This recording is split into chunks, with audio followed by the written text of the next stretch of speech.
দফা দাবিতে আন্দোলনরত জগন্নাথ বিশ্ববিদ্যালয়ের শিক্ষার্থীদের সামনে গিয়ে কথা বলার সময় গতকাল বুধবার তথ্য উপদেষ্টা মাহফুজ আলমকে লক্ষ্য করে বোতল নিক্ষেপের ঘটনা ঘটে।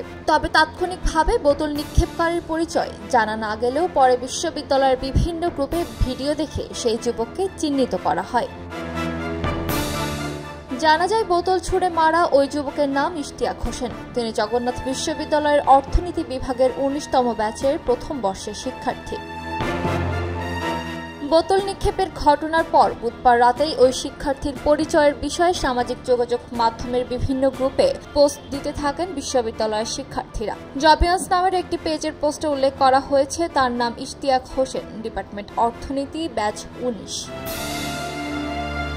বিশ্ববিদ্যালয়ের প্রক্টর মোহাম্মদ তাজিমুল হক জানান, এই শিক্ষার্থী অর্থনীতি বিভাগের প্রথম বর্ষের। এর বেশি কিছু তিনি বলতে চাননি। বোতল নিক্ষেপের পর ঘটনাস্থল থেকে কিছুটা দূরে গিয়ে সাংবাদিকদের সঙ্গে কথা বলেন মাহফুজ আলম। এই ঘটনায় তিনি একটি গোষ্ঠীকে দায়ী করেন।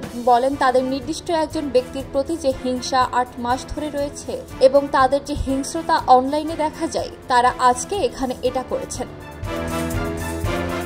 এরপর রাত ১২টার দিকে কাকরাইলে আন্দোলনকারীদের সঙ্গে কথা বলতে যান জগন্নাথ বিশ্ববিদ্যালয় শাখা ছাত্রদলের সদস্য সচিব শামসুল আরেফিন। এই সময় তিনি উপদেষ্টার মাথায় পানির বোতল নিক্ষেপের ঘটনায় দুঃখ প্রকাশ করে বলেন, আমরা মনে করি এই ঘটনার সঙ্গে জবি সাধারণ শিক্ষার্থী ও শিক্ষকেরা কোনোভাবেই দায়ী নয়।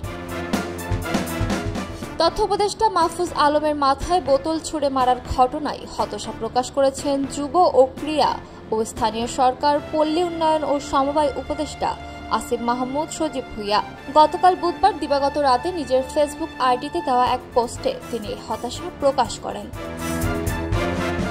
এদিকে উপদেষ্টা মাহফুজকে লক্ষ্য করে পানির বোতল নিক্ষেপের ঘটনায় ক্ষুব্ধ প্রতিক্রিয়া জানিয়েছেন জাতীয় নাগরিক পার্টির নেতারা। তারা এই ঘটনাকে নিকৃষ্ট বলে মন্তব্য করছেন।